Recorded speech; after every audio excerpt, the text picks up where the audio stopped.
자, 그러면은 이제 시작을 할게요.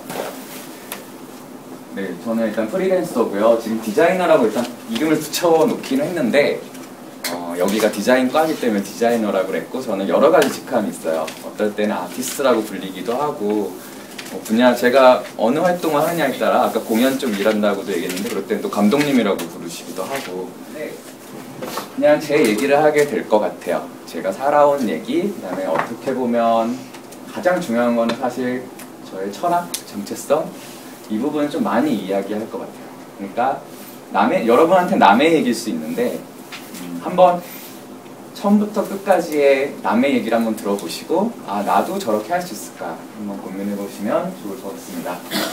네, 제목은 프리랜서 디자이너의 이거 뭔지 아시나요 혹시? 육하 원칙이죠?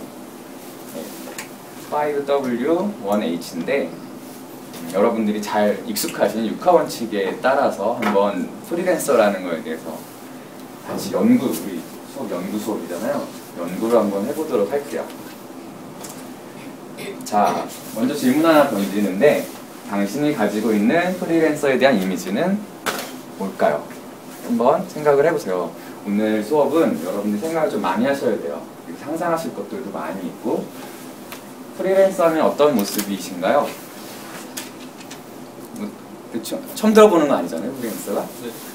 그냥 일을 하고 싶을 때 하고 놀고 싶을 때 노는. 그쵸. 딱 그렇게 생겼잖아요. 일을 하고 싶을 때 하고, 오늘 그 얘기도 나올 거예요. 일을 하고 싶을 때 한다.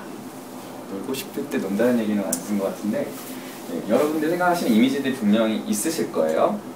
근데 제가 지금 여기 계신 분들이 프리랜서가 되시길 바라는 마음에서 오늘 강의를 하는 거는 아니에요.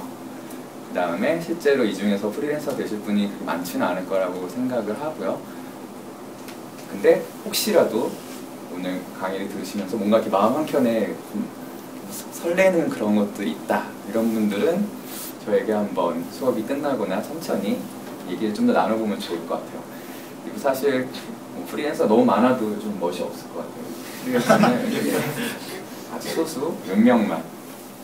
프리랜서의 이미지에 대해서 한번 생각을 해볼게요. 여러분들이 생각하시는 프리랜서, 제가 여러분들하고 어떻게 제가 생각하는 그 이미지를 공감을 할까를 많이 고민을 했어요. 고민을 하다가 이렇게 머릿속에 떠오르는 것들 있죠. 프리랜서라고 하면은 야생, 정글 막 이런 것들 이미지로 떠올려보세요. 그런 것들 떠오르지 않으세요?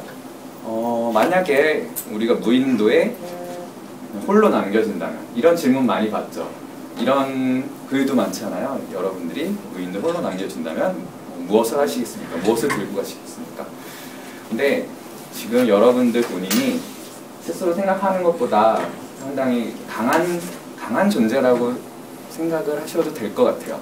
여러분들을 저기 어디 사막에 던져놔도 사막에 던져놓으면 죽을 것 같은데, 사막 말고 제3세계 어딘가에 이렇게 딱 던져놓고 아무것도 주지 않고 던져놓고서 일주일 있다 가봐요. 혹은 한 달 있다 가봐요. 그 사람이 어떻게 살고 있을까요? 죽지는 않았을 것 같은데, 굶어 죽거나 뭐 그럴 것 같지는 않아요. 어떻게든 뭐 국어를 해서든, 그 다음에 정말 수완이 좋은 사람은 이미 장사를 하고 있을 수도 있고, 자기의 재능을 가지고 어떻게든 살고 있겠죠. 그래서 여러분들 생각보다 그렇게 연약한 존재들은 아니에요. 어디에 가서든 견뎌내고 살아낼 수 있는 사람들이라고 생각을 해요. 근데 이제 만약에 여러분들 무인도에 던져지면 증명이 되겠죠. 내가 과연 만약에 내가 되게 강한 존재라고 생각을 했는데 이제 증명이 되는 거예요. 진짜 강한 존재였는지, 혹은 나를 둘러싸고 있는 어떤 보호장치들, 뭐가 있을까요? 부모님도 있을 수 있고, 학교 같은 경우는 교수님이 있을 수도 있고, 직장생활을 조금 해보신 분도 계실 텐데 상사도 있고, 그런 사람들이 나를 마치 강한 존재처럼 느끼게 해줬을 수도 있어요. 이런 것들이 이제 무인도에 가면은 판명이 나겠죠. 제가 생각하는 프리랜서의 이미지는 어떤 거였냐면요, 섬에 던져졌어요. 굉장히 신이 날 것 같아요. 신이 나서 막 섬 이곳저곳을 누비고 다니면서 탐험하는, 여러분들 생각하는 건 좀 다를 수도 있겠죠. 근데 제일 중요한 건 뭐냐면요, 프리랜서가 되는 것, 그게 난파가 돼서 무인도에 이렇게 떠밀려간 거면 곤란하다라는 거죠. 내 스스로 나는 무인도에 가봐야지, 거기에는 뭔가 흥미진진한 게 있을 것 같아. 그런 탐험을 즐기는 마음으로 스스로 들어갔다라는 거예요, 무인도에. 그래서 한번 3단계에 걸쳐서 무인도에 대해서 이야기를 해볼게요. 첫 번째, 무인도로 이제 들어갈 거예요. 들어간다라고 하는 거는 뭘까요? 프리랜서가 되는 거겠죠. 이제 프리랜서가 되기로 결심을 했어요. 자, 이제 어떻게 하면 될까요? 프리랜서가 되고 싶어요. 어떻게 하면 될까요? 그냥 여러분들이 가장 즐겨 하시는 뭐 SNS나 가셔서 이렇게 프로필 열어서 프리랜서라고 쓰면 프리랜서가 되는 거죠. 굉장히 쉬워요. 그렇죠? 사실 우리는 모두 다 기본적으로 이미 프리랜서라고 생각을 하셔도 돼요. 물론 학생의 신분을 가지고 계시지만, 그런데 나 프리랜서라고 이렇게 사람들한테 이야기하는 건 너무 쉬운 일이에요. 아까 말씀드린 대로 프로필에 내가 프리랜서라고 쓰면 그걸 갖고 아무도 뭐라고 하는 사람 없어요. 나는 프리랜서 이미. 근데 다른 사람들이 이제 저 사람은 프리랜서구나 라고 증명을 받는 것이 어려운 일이죠. 그래서 내가 스스로 프리랜서라고 선언하는 것은 쉽지만 그것을 증명하는 것은 생각보다 쉽지 않은 일이다. 그리고 누구나 할 수 있는 일이에요. 근데 누구나 하면 안 되는 일이에요. 이 중에는 프리랜서 절대 하시면 안 되는 분들이 분명 계세요. 그리고 또 한편으로는 누구나 할 수 있는 일은 아닌 것 같아요. 프리랜서를 직업으로 삼는 사람들이 확실히 적은 비율이고 여러분들도 주변에 아직 많이 보지 못하셨을 거예요. 물론 저는 주변에 엄청나게 많아요. 프리랜서들이. 그다음에 아티스트라고 하는 사람들도 많고 1인 기업도 많고 벤처를 하시는 분들도 굉장히 많아요. 근데 확실한 거는 앞으로는 계속해서 늘어날 걸로 보여요.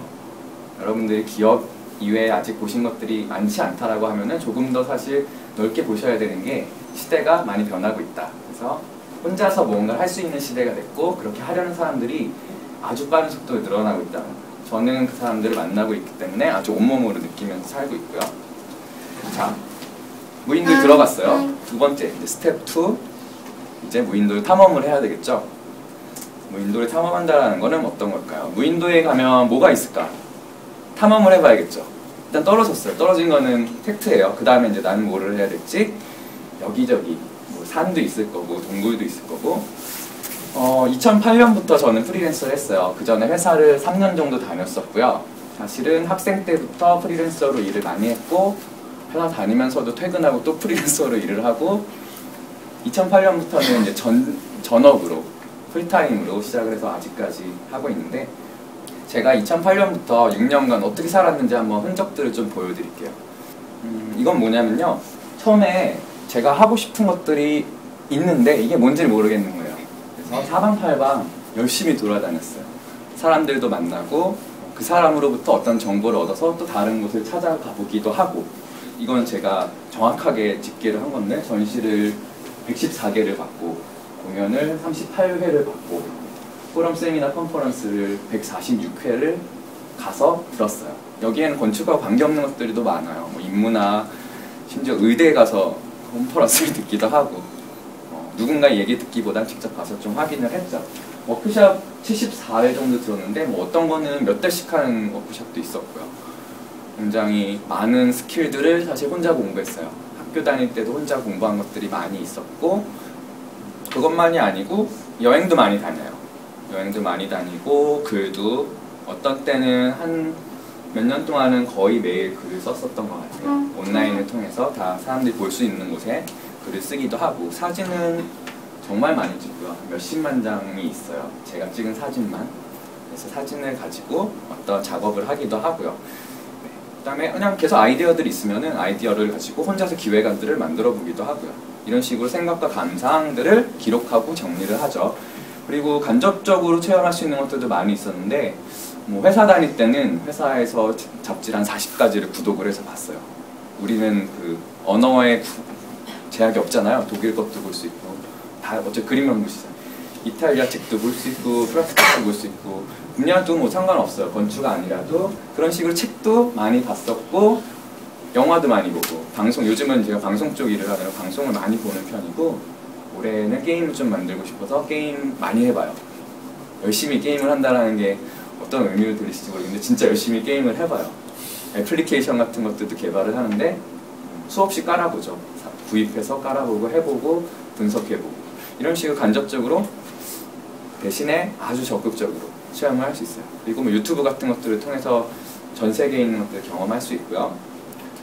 여러분들이 이제 무인도를 탐험하실 때 필요한 게 있고 필요하지 않은 게 있을 거예요. 자, 다시 생각해 보세요. 그런 질문 있죠. 무인도에 갈 때 나는 세 가지를 가져갈 수 있다. 뭘 가져갈까? 최소한 지금 여러분들이 이렇게 꽉 붙잡고 있는 것들이 아닐 가능성이 높아요. 무인도에 가면 기름이 없는데 고급차를 가져가서 소용이 없죠? 그렇죠? 보여줄 사람도 없는데 명품 가방을 가져갈 필요가 없잖아요. 무인도에 갈 때는 뭐가 필요할까? 저는 여러분들하고 좀 달라서 공감을 하시기 어려운 부분이 있을 수 있는데 심지어 학교 다닐 때도 취업 준비를 한 번도 안 해봤어요. 그리고 영어 점수가 지금까지도 없어요.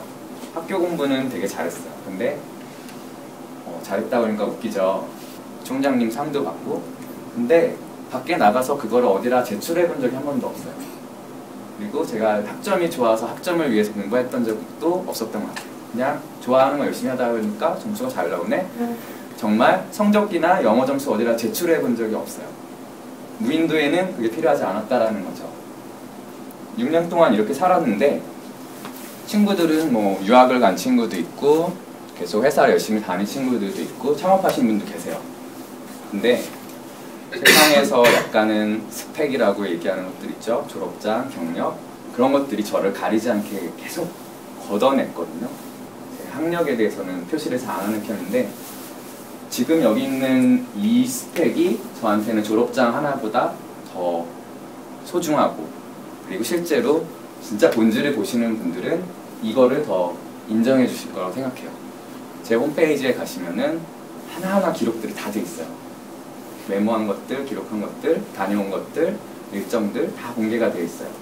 그것들을 보시면은 아 얘가 졸업장 하나 좋은 학교 나왔네 이게 아니라 열심히 사는구나. 물론 그 하나하나 정보를 구체적으로 아실 필요는 없어요. 근데 흐름이 보이죠. 이 사람이 살아온 흔적들이 보이고 저는 무인도에서 이렇게 열심히 돌아다니면서 살았어요. 이제 무인도에 집을 지으려고 하는데 열심히 탐험을 해봤어요. 좋은 땅도 알았고 여기에 뭐가 살고 있고 뭘 먹을 수 있고 뭘 먹으면 안 되고 다 알았어요. 무인도에 이제 나만의 집을 지어야겠다. 그래서 열심히 이제 작업을 하기 시작합니다. 저의 프로젝트들, 나의 작품들. 어디라 지어야 될지, 어떤 모양으로 지어야 될지, 어떻게 지어야 될지 이런 거 하나도 몰라요. 집을. 그냥 무인도인데 나한테 가르쳐주는 사람 하나도 없어. 내가 하나씩 재료들도 찾고 어디라 지을지도 스스로 정하고 물론 실패도 많이 하죠. 실패도 하고 좌절도 하고 맨 땅에 집을 지었는데 비가 새기도 하고 그랬던 적 많았던 것 같아요. 근데 저기 그냥 동굴이 있네. 굉장히 튼튼하고 안전한 동굴이에요. 근데 내가 거기에서만 살 수는 없죠. 어두컴컴하고 습지고 먹을 것도 없고. 내가 동굴은 분명히 편하고 안전해. 그냥 들어가기만 하면 돼. 근데 내가 거기서 있는 것만이 행복할까? 라고 하면은 저는 제가 마음에 드는 곳에 가장 아름다운 풍경에다가 집을 직접 짓기로 결정을 합니다. 내가 또 이제 배를 만들어서 조금씩 섬 밖으로 나가기 시작하죠. 옆에 섬에도 사람이 살고 있어요. 그래서 지난 2008년부터 전시를 13번 정도를 했고 공연은 진짜 뮤지션들하고 같이 작업을 하는 공연이에요. 여러분들이 좋아하실 만한 뮤지션들도 제법 있고 기획이라고 하는 것들은 조금 더 넓은 범위일 수도 있는데 요즘은 광고 쪽, 마케팅 쪽 일을 많이 하거든요. 여러분이 잘 아실 만한 이런 기업들하고 직접 광고를 만드는 일들을 하고 있어요. 강의 교육도 열심히 하려고 하고 사실은 나눠주고 싶은 게 너무 많아요. 오늘도 자료를 정말 줄여서 여러분들 지루하지 않을 정도만 가지고 왔는데 해주고 싶은 얘기도 많고 내가 아는 것들 막 나눠주고 싶은 것들이 너무 많아요. 그리고 최근에는 뭐 대학원들하고 연구과제 같은 것들도 진행을 하고 있고요. 내가 하나의 분야에 익숙해지려고 할 때 예를 들면 전시도 한 2009년에 제일 많이 했던 것 같아요. 거의 2달에 한 번씩 했던 것 같은데 뭔가 하나 익숙해지려고 하면은 이제 또 다른 곳으로 가봐야지. 그래서 이런 마음이 들더라고요. 여름에 살려고 딱 집을 지어놨는데 그 집에서 겨울까지 살 수 없잖아요. 겨울에 살려고 지어놓은 집인데 여름에 살니까 너무 더워. 살 수 없잖아요. 계속 집도 지어야 되고 살다 보니까 저기가 더 예쁘네. 그래서 어떻게 보면은 동일한 결과물, 심지어는 하나의 결과물이 이쪽에 가져가면은 이렇게 이해를 하고 이렇게 열광해주고 그리고 또 다른 데 가져가서 이야기를 다르게 하니까 또 다르게 이야기해주고 그런 재밌는 일들도 있었죠. 이제 결과물들 하나씩 보여드릴 건데 제가 지은 집이에요. 첫 번째로 보여드리는 거는 이렇게 해서 작업 윈도우에서 어떤 집을 지었는지 이거보다 사실은 더 많이 있고요. 웹사이트나 등등으로 보실 수 있어요. 오늘은 이 정도만 이제 보여드릴 것 같고요. 이제 제가 어떤 거 하는 사람인지 조금은 아시겠죠? 여기까지가 어떻게 보면은 어떻게 살아왔고 어떤 결과물들을 만들어내는지 보여드렸어요. 그럼 이제 원래 수업의 목적인데 그러면은 저렇게 살려면 어떻게 해야 돼? 프리랜서의 정의를 한번 내려보도록 할게요. 아까 말씀드렸던 대로 6하 원칙에 따라서 한번 내려가 보려고 하는데 어떻게 정의를 할 수 있을까요? 특히 6가지 항목이 있죠. 보통 뭘 어떻게 6하 원칙 원래 어떻게 하죠? 누가 언제 뭐 이렇게 있죠. 근데 저는 순서를 좀 제 마음대로 바꿨는데 그냥 저에게 중요한 순서대로 했어요. 보시면은 what과 where 이렇게 해서 마지막에 y가 있는데 뭐 창업하시고 이러면은 창업 아이템은 뭐야 이렇게 물어보죠. 근데 저는 what은 별로 안 중요했던 것 같아요. 오히려 내가 뭘 할지는 별로 안 중요했어요. 맨 위에 있죠. 그리고 뒤에 가서 설명을 하겠지만 이유, 내가 왜 프리랜서 해야 돼? 이 이유가 굉장히 저한테는 중요했습니다. 이 6하 원칙에 따르면은 프리랜서는 무엇이든 할 수 있고요. 어디든 속할 수 있고 원하는 때 일할 수 있고 누구와도 일할 수 있고 원하는 방식으로 일할 수 있고 근데 제일 중요한 게 그래서 왜 그렇게 해야 되는데 이거거든요. 지금 이 앞에 있는 것들을 잘 보시면은 여러분들 그냥 이렇게 흘려들으실 수도 있고 뭐 당연한 거 아니야 라고 사실 수도 있어요. 근데 사회에 나가보시면은 이 중에 당연한 게 하나도 없어요. 내가 하고 싶은 일을 할 수가 없어요. 그 다음에 내가 가고 싶은 데 속할 수 없고 내가 가고 싶은 부서에 갈 수 없고 하고 싶은 역할을 할 수 없고 그 다음에 원하는 때 일할 수가 없죠. 사실 언제나 일할 수는 있어요. 하루 종일 일할 수도 있고요. 어느 때나 일할 수는 있는데 원하는 때 일할 수는 없어요. 그 다음에 내가 같이 일하고 싶어서 이 사람들하고 모이는 게 아니라 그냥 너는 이 팀에 들어가서 이 사람들하고 일을 해. 항상 부딪히죠. 싸우고 한 사람이 나가기 전까지는 화해가 안 돼. 누구와도 일을 할 수 있는 것들이 당연하지 않다는 거예요. 일하는 방식도 당연하지 않아요. 이 중에 당연한 게 하나도 없다라는 거죠. 사실은 우리가 일하고 하자 한다면 Y에 대한 고민이 시작이 되면은요 앞에 있는 것들이 그냥 쉽게 선택을 할 수가 없어져요. 그냥 이거 하면 되지 저거 하면 되지였는데 왜 그거 해야 되는데 이러고 그러면은 고민을 해야 돼요. 그래서 Y에 대한 진지한 고민이 시작이 되면은 나머지 것들의 선택이 결코 쉽게 이루어질 수가 없다. 이게 프리랜서에게는 아주 핵심적인 부분이에요. 자기의 정체성을 발견하는 과정들이 가장 먼저 이루어져야 된다. 왜? 그리고 나는 뭔데? 이런 질문들을 끊임없이 던져야 하는 거죠. 남들이 정의해주는 나, 남들이 나 이렇게 이야기하는 나, 그냥 그렇게 살고 싶어. 그게 편해. 물론 그런 분들도 계실 수 있어요. 근데 적어도 저는 날마다 이렇게 고민하는 게 너무 좋아요. 살아있다라는 느낌도 받고 깨어있다는 느낌도 받고. 자, 이제 가장 큰 질문, 오늘의 가장 큰 명제예요. 왜 프리랜서인가? 이거 뉘앙스를 한번 제가 잘 표현을 해야 되는데 그래서 왜 프리랜서인데 이럴 수도 있고 그래서 너는 왜 프리랜서를 하는데 한번 그 원칙에 따라서 이야기를 해볼게요. 질문들이 지금 15개 이렇게 튀어나왔거든요. 프리랜서에 대한 15가지 질문을 이제 하나씩 답을 달아볼게요. 같이 가면서 첫 번째는 what이에요. what에 관한 질문이에요. 자, 첫 번째 질문 무엇을 다룰 것인가? 무엇을 다룰 것인가? 영역을, 장르를 이야기하는 걸 수도 있어요. 여러분들이 지금 실내 건축을 한다라고 해서 실내 디자인을 한다라고 해서 이 일을 졸업하고 하게 될까요? 심지어 나는 인테리어 회사에 들어갔는데 그 일을 하게 될까요? 아직은 알 수 없죠. 근데 저 같은 경우에는 내가 이거를 선택을 할 수 있죠. 내가 뭘 다룰 것인가. 저는 제 홈페이지에 가면은 카테고리를 하나씩 쓰고 있어요. 처음에는 아키텍처를 썼고 그 다음에 디자인을 붙였어요. 뉴미디어를 붙였고 유저 익스피리언스를 붙였고 요즘은 마케팅을 붙였고 마지막에 소셜 이노베이션. 저는 사회 혁신에 관심이 많아요. 세상을 이롭게 하는 일에 관심이 많아요. 이때쯤이면 이 정도면 됐다 싶으면은 나의 아이덴티티를 하나씩 계속 뒤에 붙여나가는 거예요.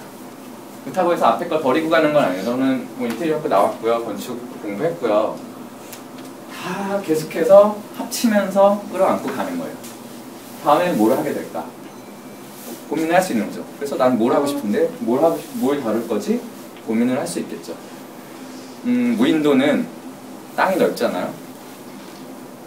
아시다시피 서울에 내가 1평 땅 가지려면 몇 년 일해야 되는지 아세요? 명동에 1평, 윈도는 땅이 넓어요. 블루오션이죠. 새로운 아무도 없는 영역에 가서 여기 내 땅이야 하면은 내 땅이 되는 거예요. 그래서 나는 무엇을 하고 싶은지에 대해서 스스로 질문을 던져볼 수가 있죠.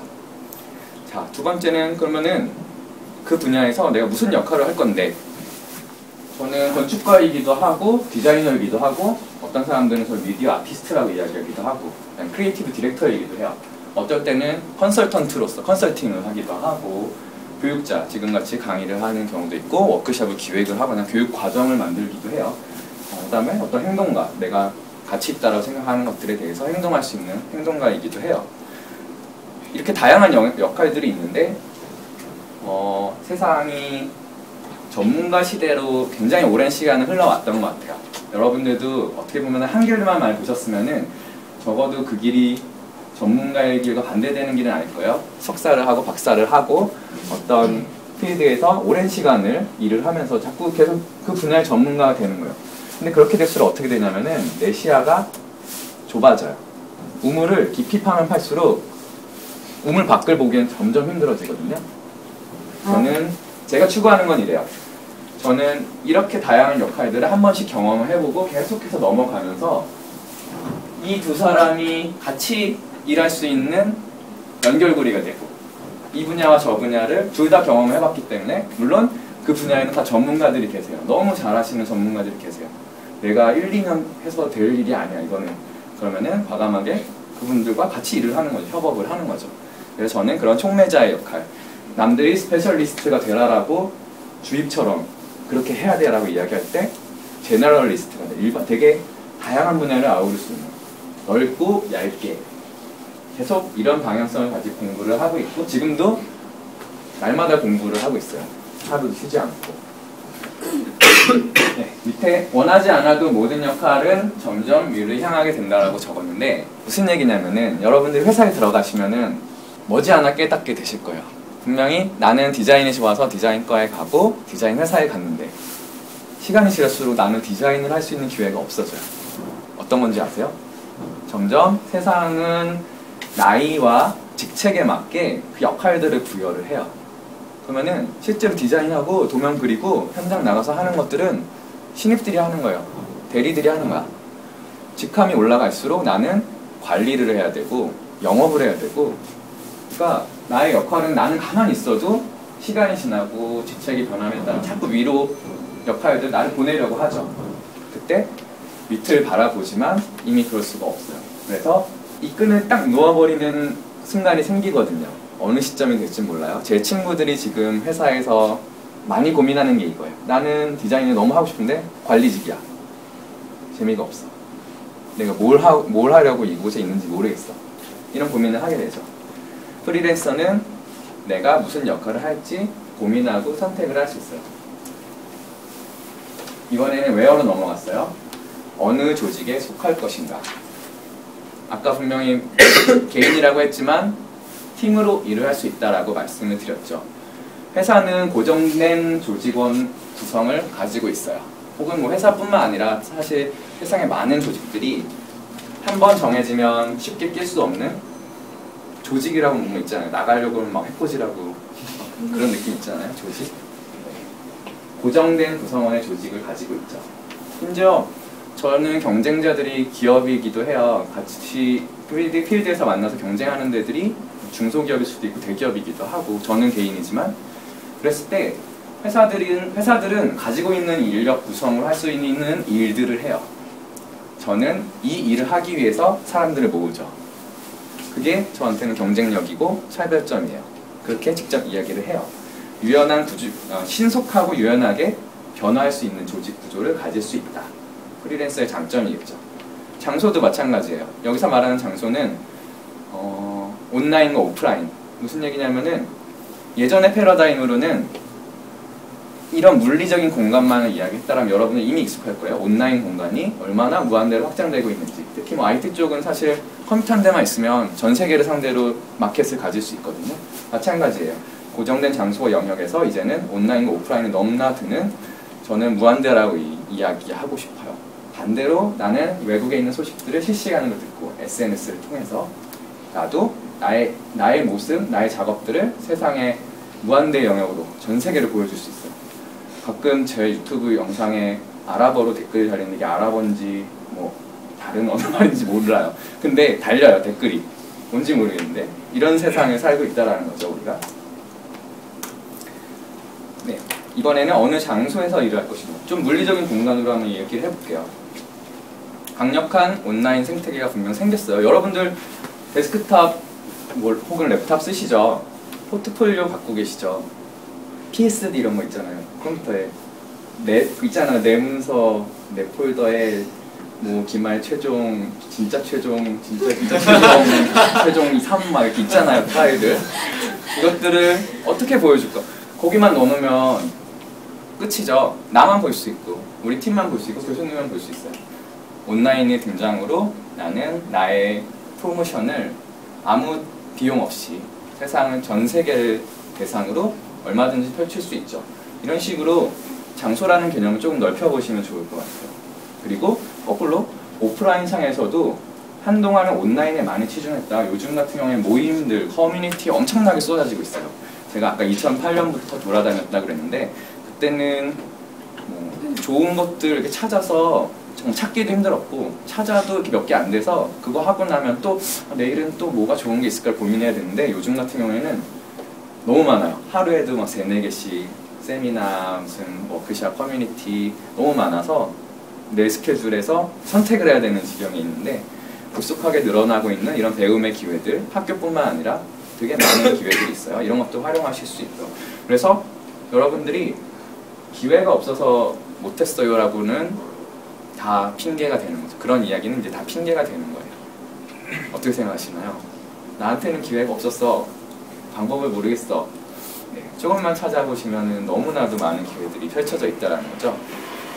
SNS, 여기 얼마나 알고 계신지 모르겠어요. SNS, 크라우드 소싱, 크라우드 펀딩, 클라우드 컴퓨팅, 오픈소스, 앱스토어. 이건 다 제가 도움을 많이 받았던 혹은 관심을 갖고 있는 뭐 클라우드 펀딩 같은 경우에는 사람들이 소액으로 투자를 해요. 내가 어떤 아이디어를 뭐 킥스타터 같은 전 세계적인 플랫폼도 있고 우리나라에도 많이 존재해요. 이런 데가 내가 나 이런 아이디어 좋아 해서 프로모션 영상을 올리거나 글을 써놓으면은 그 다음에 목표액을 정해요.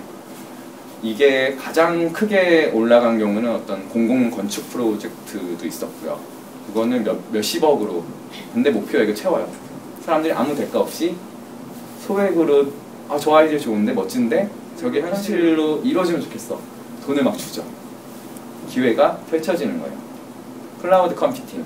저는 집에서 일을 주로 해요. 어디서 일하시죠? 그러면 집에서 일합니다. 이렇게 얘기하는데 돌아다니면서 어디서나 일을 할 수 있다고 생각을 하거든요. 노트북 하나, 그 다음에 클라우드 컴퓨팅이라고 하는 걸 가지고 그냥 데스크탑 있는 것뿐만 아니라 저는 컴퓨터도 여러 대고 모바일도 뭐 스마트폰도 한 3, 4개 갖고 있고 이래요. 다 연결이 돼서 어디서나 즉각적으로 일을 할 수 있다. 내가 여기 딱 앉으면 여기는 내 사무실이고 얼마든지 모든 일을 할 수 있는 사무 환경이 순식간에 펼쳐져요. 제약이 없죠. 어느 장소에서 일을 할 것인가. 웬으로 넘어갈게요. 이제 언제 일을 할 것인가. 이거 궁금하셨다. 아까 궁금하셨던 분 계셨는데 여러분들은 언제 일하세요? 언제 과제하세요? 뭐 밤이냐 낮이냐 아침이냐는 별로 중요한 것 같지는 않아요. 사실. 개념을 좀 바꿔보실게요. 이제는 그냥 하루 스케줄을 어떻게 쓸까가 아니에요. 옛날에 그런 거 있었죠? 초등학교 때 동그라미에서 그리는 거. 9시까지는 뭘 할 거고요. 10시까지는 뭘 할 거고요. 이거는 이런 것들은 이런 생활 습관은 여러분들이 리더십 교육이나 뭐 여러 군데 도움 받으실 수 있는 게 너무 많아요. 얼마든지 배울 수 있어요. 제가 얘기하는 그런 게 아니라 시간의 개념 자체를 한번 바꿔보시라는 거예요. 제가 한때 좀 목표로 했던 건 뭐였냐면 한 달에 한 주만 일을 한다. 일주일만 딱 일을 해서 한 달에 산다. 나머지 시간은 뭘까요? 그건 뒤에 얘기를 할 건데 혹은 한 달을 일해서 반년을 살아보자. 1년을 일해서 그 다음에 뭘까요? 다음 년을 쉴 수도 있겠죠? 한 1년을?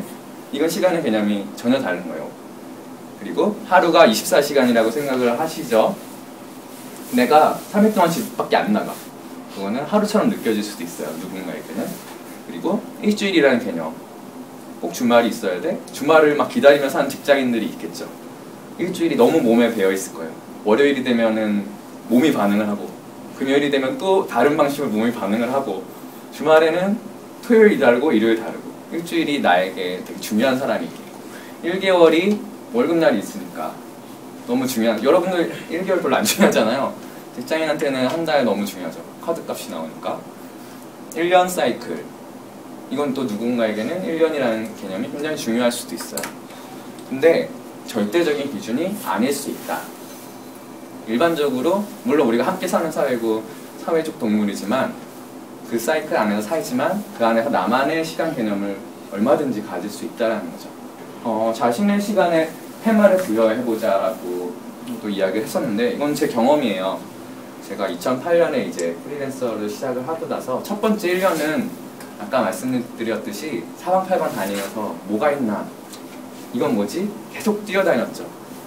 그때는 좋고 나쁨을 따지기보다는 일단 가서 보고, 나빠도 내가 보고 나쁘다라고 얘기하자. 그래서 무조건 갔어요. 무조건 배우고. 그게 2008년 1년은 최소한 이렇게 살아보자. 2009년에는 이렇게 했죠. 이제 내 작업을 시작을 하는데 최소한 내 가치를 이름을 걸고 하자. 그 전까지는 이렇게 없는 사람처럼 조용히 지냈거든요. 그냥 이렇게 어깨너머로 배우고, 2009년부터는 당당히 내 존재들에 대해서 막 이야기하기 시작해. 내 이름도 걸고. 2010년에는 그거에 대한 정당한 대가를 요구하자. 내가 이렇게 했으면, 이만큼 했으면은 이만큼 대가를 줘야지 라고 대가를 요구하기 시작했어요. 2011년에는 내 동료들, 내가 내 주변의 사람들에게도 같이, 그 사람들의 가치도 함께 높일 수 있고 그 사람들에게 기회를 줄 수 있는 한번 그런 흐름을 만들어 보자. 그게 2011년이었던 것 같아요. 그리고 지금은 프리랜서 다음에 어떤 모습들을 막 만들어가고 있는데, 이거는 천천히 이야기할 수 있을 것 같고, 그게 기업이냐라는 거에 대해서 또 질문을 던지고 있어요. 기업이어야 하냐? 기업이 아닐 수 있다는 얘기죠. 네. 언제 일할 것인가였고, 이것도 중요할 수 있죠. 얼마큼 일할 것인가, 얼마만큼 일할 것인가. 제 아는 분은, 그분의 철학은 일주일에 16시간을 일하는 거였어요. 실제로 그렇게 살고 계신데 굉장히 능력 있는 분이거든요. 실력이 워낙 특출나셔서 그냥 일주일에 16시간만 일하면 남들보다 더 넉넉하게 살아요. 근데 본인의 그 철학이, 야, 그거는 너가 잘나서 그런 거잖아, 세상은 그렇지 않아라고 이야기하실 때, 그분은 그러면 내가 직원들을 써서 직원들도 16시간 일하게 하면은 증명이 되는 거 아니야? 라고 말씀을 하세요. 그렇게 하려고 하시고. 저는 사실 하루에 16시간을 일하기도 하고, 그래서 철학이 다를 수도 있는데 그거는 굉장히 개인 차이예요. 근데 얼마만큼 일할 것인가도 내가 스스로 결정을 하고 그거를 행동으로 옮길 수 있다는 거예요.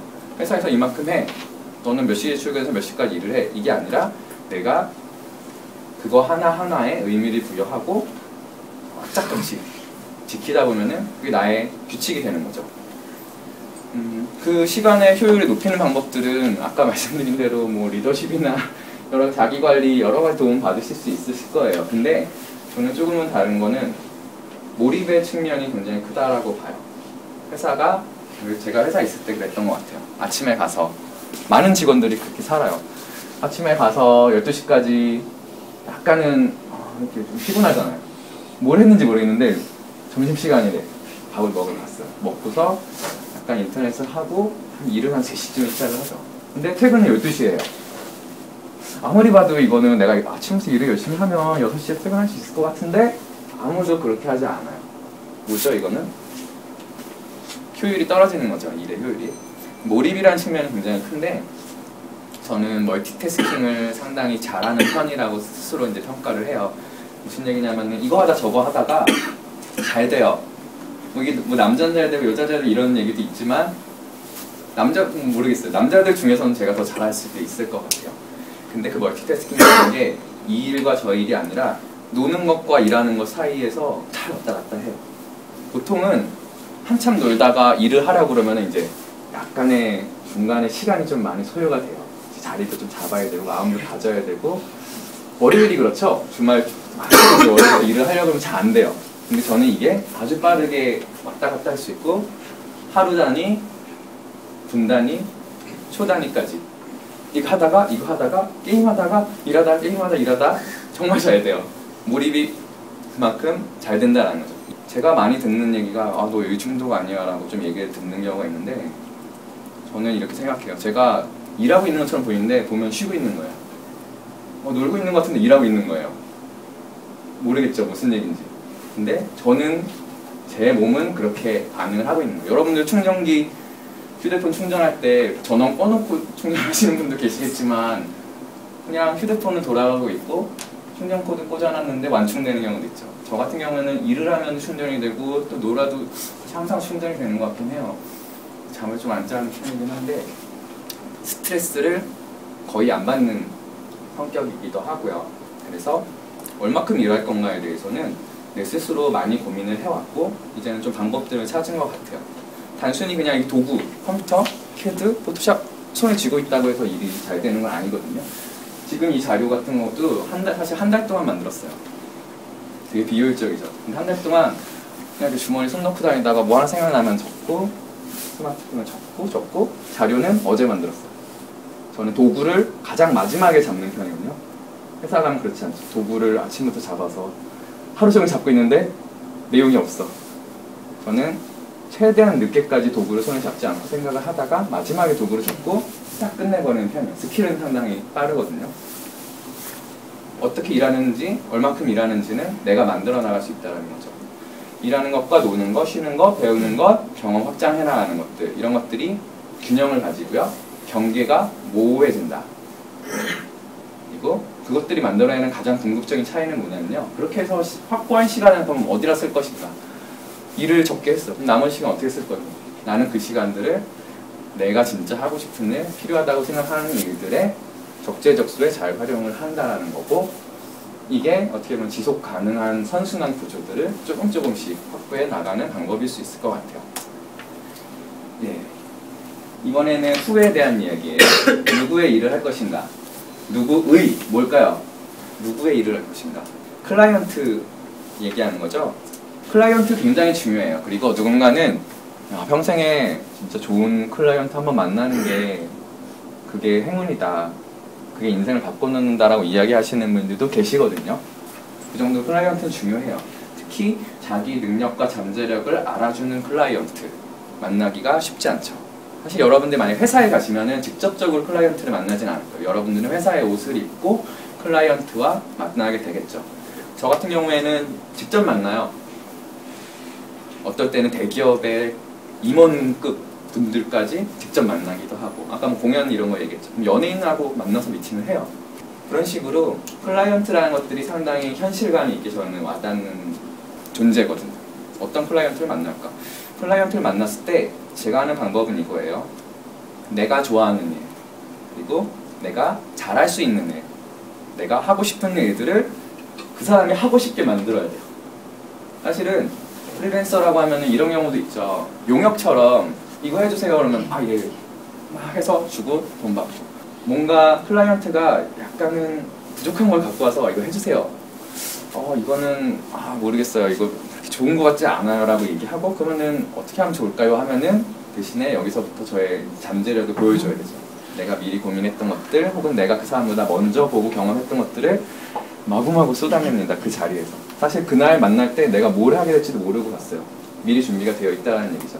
만나자마자 마구마구 쏟아내면 사실 그 사람이 들고 왔던 거 자기가 이렇게 딱 치워버리고 이거 좋아요. 그러면은 사실 이것도 이렇게 갑자기 생각한 것 같아 좋은 거 아니고 훨씬 더 좋은 세상이 있어요. 그래서 그 사람을 그 세상으로 초대를 하는 거죠. 이런 식으로 저는 클라이언트를 개발한다라고 얘기해요. 클라이언트가 부족하다고 해서 내가 그 정도 수준의 작업을 하는 용역처럼 될 것인가? 그거는 자기가 얼마든지 바꿀 수 있는 부분이라고 생각을 해요. 그래서 끊임없이 내가 더 좋은 클라이언트를 만들어서 같이 일하는 나도 그 사람의 덕을 봐야 되고 내 포트폴리오로서 가치 있는 일들이 돼야 되고 그 다음에 또 하나는 사실 클라이언트랑 개인은 상하관계가 존재할 수도 있어요. 돈을 주고 받는 관계일 수도 있죠. 근데 뭐 어떤 아티스트들은 사실은 같이 일 좀 해주세요. 일을 하고 나면 그 사람의 네임밸류 덕분에 이 서비스나 제품이 각광받는 경우도 있어요. 근데 내가 아직 그 단계는 아니야. 그 레벨이 아니야. 그래도 나는 계속해서 클라이언트와 눈높이를 맞추려고 노력을 해야 돼요. 단순히 있어 보이라는 게 아니라 클라이언트를 조금 끌어내리고 내가 살짝 올라가요. 그 다음에 또 반대로 생각하면 내가 같이 일을 하는 동료들이 있을 수 있어요. 근데 여기에도 상하관계가 존재할 수는 있죠. 내가 만약에 그 사람들이 돈을 주고 일을 할 경우에는, 그랬을 때는 그 사람들은 과감하게 끌어올려서 결국에는 세 주체가 수평선상에서 만나서 이렇게 일을 할 때 훨씬 더 좋은 결과물이 나온다는 것들을 경험을 통해서 봤죠. 그리고 이것들이 막 무리해서 단기적으로 이루어지는 게 아니에요. 되게 건방지게 클라이언트를 막 이렇게 다루라는 게 아니라 장기적으로, 반복적으로 조금씩 그 사람들을 변화시킬 수 있다. 누구의 일을 할 것인가에 대한 고민을 이렇게 저는 해왔었어요. 이번에 누구와 일을 할 것인가예요. 누구와라고 하면 동료들이 되겠죠. 보통 저한테 오는 프로젝트들은 항상 긴박해요. 도전적이고요. 다들 뭔가 해보려다가 안 되니까 저에게 연락을 했거나 다른 업체들을 만나봤는데 안 되니까 저한테 왔겠죠. 요즘은 조금 바뀌고 있는데 한때는 이런 경우가 많았어요. 그래서 이미 기간이 얼마 없거나 예산이 부족하거나 아니면 뭔가 이 사람이 보긴 본 것 같은데 너무 어려워. 이런 상황들이 계속 펼쳐졌었죠. 제가 준비된 부분들이 있지만 준비되지 않은 부분들도 있을 수 있어요. 그래서 조금만 노력하면 할 수 있겠다라고 하면 사실 나도 해보고 싶은데 그렇지 않은 경우가 있겠죠. 그럴 때는 아주 잘 준비된 동료들이 주변에 있다라는 거. 네트워크를 2중, 3중으로 많이 가지고 있기 때문에 이 사람들이 평소에 뭘 잘하는지를 일단 알아야 돼요. 이 사람들 강점이 무엇인지, 그리고 그 사람들이 실제 하고 싶은 일이 뭔지. 나도 하고 싶은 일을 하고 싶듯이 그 사람들도 하고 싶은 일을 할 수 있게 해줘야죠. 기회들을 제공을 해야 되죠. 그래서 동료들의 관심과 강점들을 늘 파악을 한다. 그리고 나도 평소에 많이 준비를 해서 이 사람도 아직 준비가 덜 됐어. 근데 내가 이런 그 사람들은 딱 쥐어줄 수 있는 강력한 도구들이 있어. 이거를 미리 탐색을 했다가 이걸로 해보십시오. 주고 그러면 이거는 할 수 있겠어요 라고 이런 식으로 계속해서 상황들을 극복해 나가는 거예요. 그래서 좋은 결과로 마무리가 될 수도 있는 거고요. 모든 일에서 가능한 많은 권한을 확보하는 게 중요해요. 권한은 사실 그래요. 내가 이미 갖고 있는데 안 쓸 수도 있어요. 그렇죠? 근데 이 권한이 없을 때는 끌려다니기 쉬워요. 클라이언트한테도 끌려다닐 수 있고 상황에도 시간, 재정 다 끌려다닐 수 있어요. 그래서 내가 그것들을 주도하기 위해서는 계속해서 권한들을 확보를 해야 되고요. 이거는 나를 지켜내기 위한 걸 수도 있고 내 동료들 지켜주기 위한 걸 수도 있어요. 근데 또 한편으로는 클라이언트를 지켜주기 위한 걸 수도 있고 이 프로젝트가 제대로 가기 위한 도구일 수도 있어요. 자, 후는 세 가지인데 세 번째죠. 누구를 위해 일을 할 것인가. 이번엔 좀 달라요. 누구를 위해 일할 것인가. 네, 첫 번째 문장이 이제 중요하죠. 아까 말씀드렸어요. 다른 사람을 위해서 일을 하는 프리랜서들이 있을 수 있어요. 저는 일단은 나의 일을 한다는 방향으로 계속해서 상황들을 가지고 가려고 노력을 하죠. 그리고 클라이언트가 요구하는 게 있고 클라이언트가 원하는 것들이 100이 있어요. 그 중에서 최소한 내 거를 10이라도 가져와야 된다. 나의 고집, 나의 스타일, 나의 철학. 근데 이거를 다 내주고 그냥 해주세요라는 대로만 해주고 상황에만 끌려가게 되면은 나의 아이덴티티가 거기서 끊어져 버리는 거죠. 10%라도 지켜낼 수 있으면은 내가 가고자 하는 방향, 내가 보여주고 싶은 나의 모습들이 유지가 될 수 있고 그래서 절대 좀 타협할 수 없는 부분들도 있어요. 심지어 이게 돈이 더 많이 들 수도 있고 클라이언트에게는 불만일 수도 있고 시간이 더 많이 들 수도 있어요. 리스크가 높을 수도 있어요. 그래도 나에게는 굉장히 중요하다는 거죠. 누구를 위해 일할 것인가. 결국에는 남의 일을 하더라도 나의 일처럼 하자. 이런 이야기겠죠. 네, 이제 하우로 넘어왔는데 하우는 네 가지가 돼요. 아까 말씀드렸듯이 점점 중요해져 버린 개수도 많아지고 어떻게 일을 성사시킬 것인가인데 이거 좀 궁금하실 수도 있어요. 일은 어떻게 일을 따요? 어떻게 일이 들어오죠? 라고 궁금해하시는 분들 많아요. 저는 이렇게 대답해요. 저는 가만히 있습니다 라고 대답해요. 무슨 말일까요? 진짜 가만히 있어요. 일을 주세요. 나 이런 거 잘해요 라고 이 프로젝트는 내가 좀 할 수 있게 해주세요 라고 먼저 이야기해 본 적은 지금까지 한 번도 없었던 것 같아요. 그냥 내가 좋아하는 거, 내가 잘할 수 있는 거를 열심히 하고 있어요. 공부도 하고 있고 그러다 보면은 연락이 와요. 요즘에 이런 거 열심히 하시는 것 같던데 이것 좀 해주실 수 있어요? 이런 문제들이 있는데 이걸 좀 답을 좀 알려주세요라고 이야기를 하죠. 먼저 일을 찾아보다는 일이 나를 찾아올 수 있게 만든다. 저한테는 굉장히 중요한 부분이었고요. 내가 할 수 있는 것, 내가 열심히 잘할 수 있는 것들을 열심히 하고 있다 보면은 기회가 반드시 찾아온다라는 그런 확신을 가지고 있어야 한다는 거죠. 그래서 프로젝트와 클라이언트를, 그리고 아이디어와 그것들을 실제 할 수 있는 사람들을 막 빠르게 연결할 수 있는 큐레이터 뭔지 아시죠? 미술품과 전시들을 연결하고 기획을 하는 것처럼 프로젝트와 클라이언트를 연결을 하고 아이디어와 그것들을 수행할 수 있는 사람들을 빠르게 연결할 수 있는 이런 식으로 일을 가능하도록 만드는 역할들을 하고 있습니다. 그래서 내가 그전에 했던 포트폴리오, 나 이런 거 옛날에 잘했었어요가 아니라, 그리고 이 세상에 이런 레퍼런스 있는데 이거 한번 보세요, 이거 누가 해놓은 건데 되게 잘했어요, 이런 거 한번 해보실래요가 아니라 내가 먼저 선행적으로 연구를 하고 제안할 수 있는 그 정도로 준비가 돼야 되는 거죠. 그건 당장에 같이 일하는 사람들하고도 그 사람들을 내가 컨트롤하기 위해서는 그만큼 준비가 돼야 돼요. 네, 어느덧 11번째로 왔는데 이번에는 어떻게 일을 선택할 것인가요? 앞서 거가 어떻게 일을 성사시킬 건가. 일이 성사됐어요. 사실은 일이 하나가 아니에요. 제가 많이 일을 했을 때는 동시에 프로젝트를 6개씩, 5개씩 했던 적도 있어요. 일은 여러 개가 들어오고 그 중에서 내가 지금 해야 될 일 하나 혹은 2개 할 수 있는 만큼 선택을 하겠죠. 일을 어떻게 선택하느냐도 굉장히 중요한 얘기인 것 같아요. 프리랜서는 당장에 내일 해야 할 일을 내일 뭐 하지? 내일부터 무슨 일 할까를 선택을 그때그때 해야 되거든요. 대기업들은 이 선택이 뭐 한 달씩도 걸리고 1년씩도 걸려요. 뭐 큰 프로젝트일 경우에는 몇 년씩도 걸리고요. 저는 지금 이거 괜찮은데 할게요 하고서 그 자리에서 바로 일을 시작할 수 있죠. 내일 할 일들을 선택을 하게 됩니다. 그리고 선택을 해야 될 때 2개가 있어요. 근데 이걸 선택할까 저걸 선택할까가 이걸 선택해도 좋고 이걸 선택해도 좋아. 사실 둘 다 좋아. 이런 상황으로 나를 가져갈 수 있으면은 모든 선택의 순간이 상당히 설레고 즐거운 순간이 될 수 있죠. 스트레스를 받을 일도 없고요. 그런데 그 순간순간마다 작용하는 것들이 있어요. 나의 가치관. 사실은 이게 상당히 직관적인 영역으로 내려왔어요. 그래서 딱 보면은 이건 나 하면 안 될 일, 이건 해야 될 일, 이걸 선택해야 될지 저걸 선택해야 될지가 내 절대적인 가치관 기준에서 바로바로 선택이 돼요. 어떻게 일을 선택할 것인가에 대한 답은 스스로 정해놓은 가치관이 될 수 있을 것 같아요. 이거를 좀 타협해버려요. 근데 주변 사람들이 이거를 굉장히 빠르게 캐치를 해요. 너 이렇게 한다고 그러더니 이렇게 안 해? 바로 지적이 들어오죠. 그때부터 나는 어떤 신뢰를 잃을 수 있고 내가 그동안 중요하다고 지키면서 외쳐왔던 것들이 다 무너져버려요. 단 한 번의 타협이 상당히 치명적일 수도 있고요. 내가 그런 선택의 주도권을 뺏겨버리는 순간 프리랜서라는 생명력이 끝이 나버릴 수 있다는 그 정도의 각오를 가지고 근데 철저하게 지켜야 돼요. 사실 저도 많이 부족하고 늘 고민이 되는 부분이에요. 이번에는 어떻게 시간을 활용할 것인가, 이것도 궁금하실 수도 있을 것 같은데, 여러분들이 시간을 사용한다라는 건 항상 그거에 대한 기회비용이 존재를 하죠. 그리고 뭐 학생 때는 모르겠어요. 근데 사회에 나가서 이제 내 경제활동을 한다라고 하면은 사실 모든 시간이 재정적 가치랑 반비례 관계가 되는 거예요. 내가 어떤 물건을 누군가에게 전달을 해야 되는데 2시간이 걸려.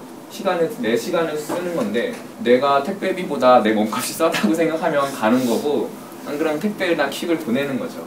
이런 식으로 항상 시간은 재정적 가치랑 트레이드오프 관계를 가지고 있어요. 분명 처음에는 시간이 많았는데 어느 순간부터 항상 시간을 쫓기죠. 그래서 여러분들에게 중요한 거는 선택과 집중, 그리고 선별하고 때로는 포기하는 게 굉장히 중요해요. 과감하게 이거는 내가 놓아버려야겠구나. 돈을 벌 수 있을 것 같아서 프로젝트 막 4-5개 다 잡았어요. 엉망진창이 되죠. 할 수도 없는데, 다 해내지도 못하는데 결국엔 신뢰도 잃고 다 잃어버리는 거예요. 그래서 선택과 집중, 선별할 수 있고 또 포기할 수 있는 단호함이 필요합니다. 어떨 때는 굉장히 내가 소득이 없을 수도 있고요. 자존감이 내려가는 일을 해야 될 수도 있고, 어떨 때는 인기가 올라가, 돈도 벌어져. 이게 계속해서 찾아오죠. 근데 이 각각 아주 자잘한 물결이 중요한 게 아니라 결국에는 멀리서 줌아웃을 했을 때 내 그래프가 큰 그림에서 상승을 하고 있는가, 이게 사실 더 중요한 일이에요.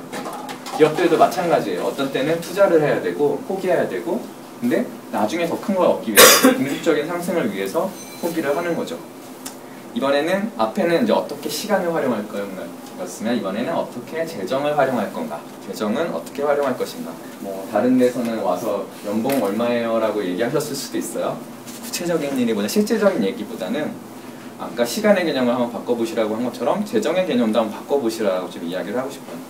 공부하는데도 돈 많이 써요.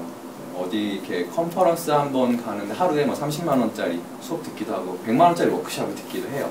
그러면은 이게 손실인가? 돈을 썼어요. 돈이 줄었어요. 손실인가? 그렇지 않죠. 투자예요. 저한테는 투자예요.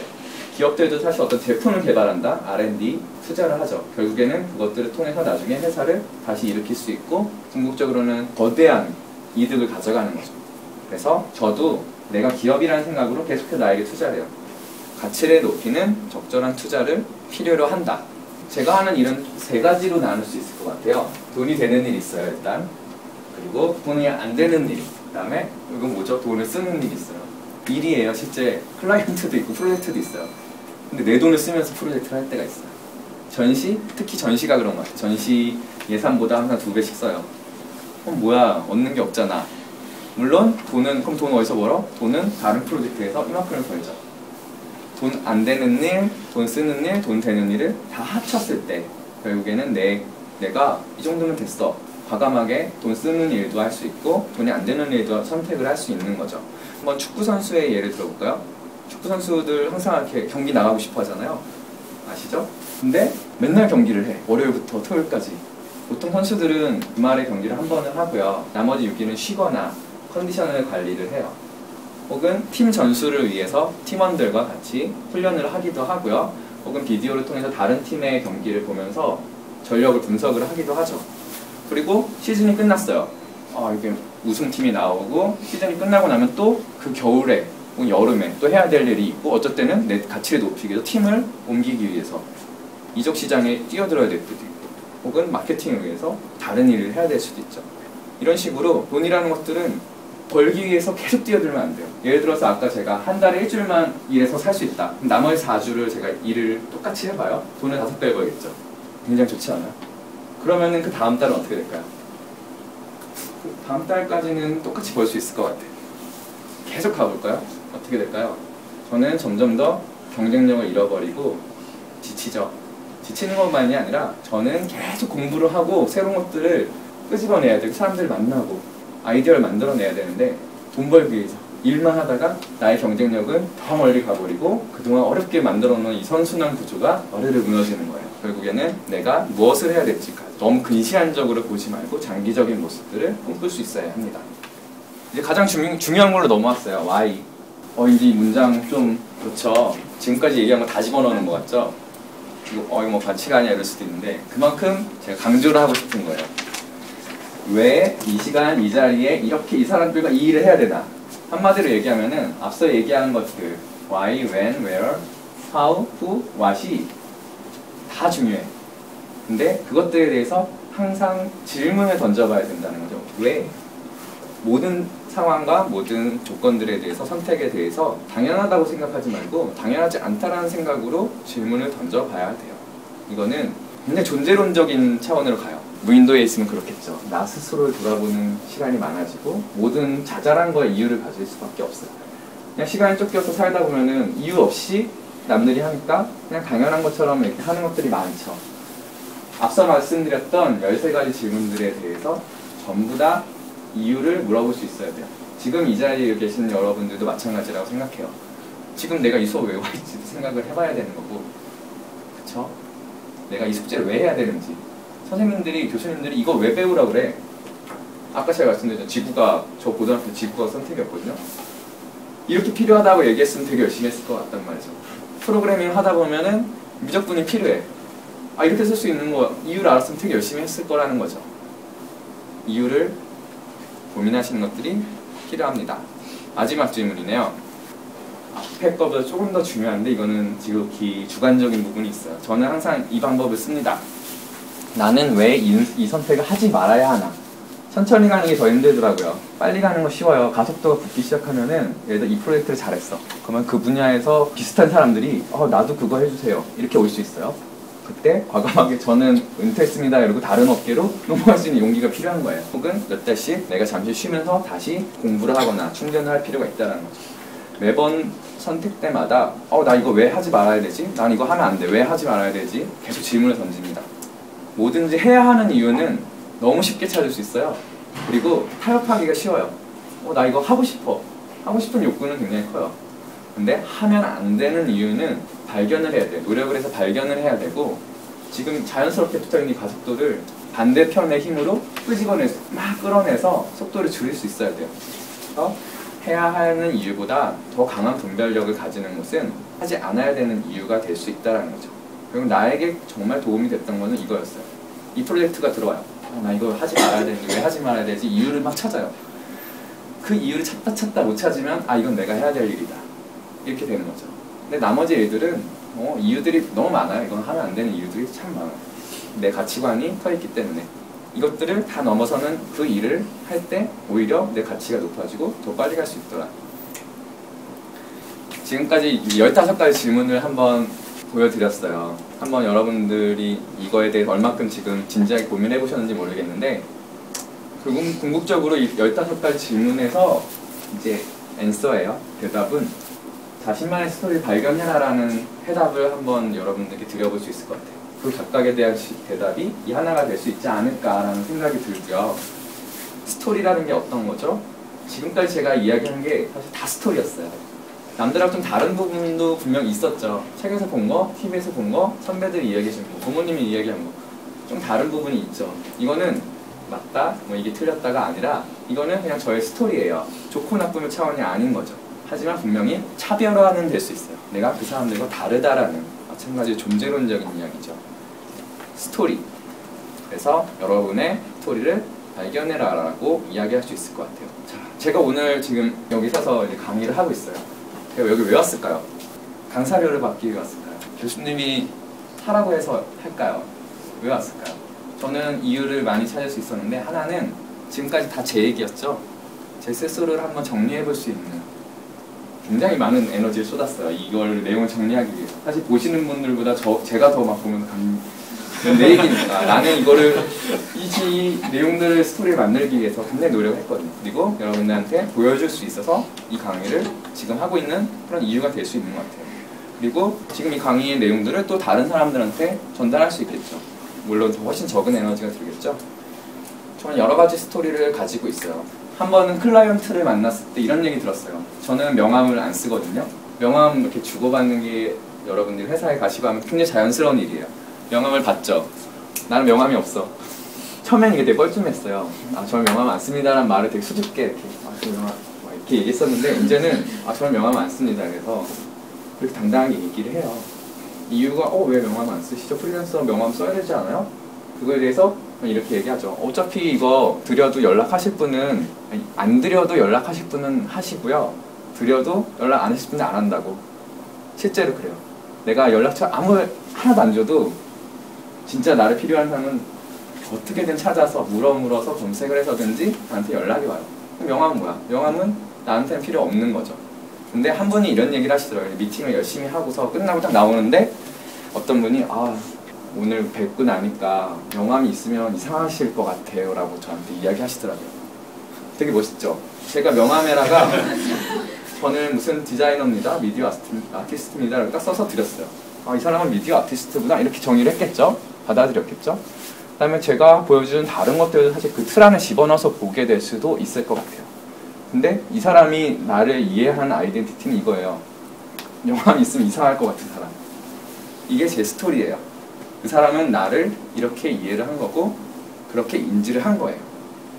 내가 만난 모든 사람들이 나를 다른 모습으로 이해를 하고, 어쩔 때는 두 사람이 만나서 아니야 그 사람은 그런 사람이야, 아니야 이 사람은 막 싸우죠. 이상한 그런 희열이 있어요. 그런 거 보면은. 그래서 내 스토리를 가져라라고 이야기할 수 있을 것 같아요. 스펙에 대해서 얘기 많이 하죠. 스토리를 만드느라고 스펙을 못 만들었다라고 이야기할 수도 있을 것 같아요. 저는 여러분들보다 1년 더 공부했죠. 학벌로 치면 3학년이잖아요. 저 4학년 졸업하고, 사실 같은 데서 저는 여러분들보다 1년 더 공부한 게 저의 학벌이에요. 얼마 차이 안 나요. 스펙은 그런데 제가 스토리 나 이렇게 사느라고 대학원 못 갔어요라고 이야기하지는 않아요. 필요하면은 대학원도 갈 거고요. 유학이 필요하면 유학도 갈 거예요. 스토리를 만든다 스펙을 못 만들었다는 거는 핑계일 수 있고요. 거꾸로 스펙 만드느라고 스토리 못 만들었다는 것도 핑계예요. 토익 열심히 하시죠? 남들이 다 990점이면 여러분들 999점을 만들어요. 그게 스토리가 될 수 있는 거예요. 어떤 건지 이해하시겠어요? 남들과 스펙조차도 여러분의 스토리가 될 수 있도록 만들어봐라. 이 정도로 강의를 마무리를 할게요. 네, 감사합니다. 수고하셨어요.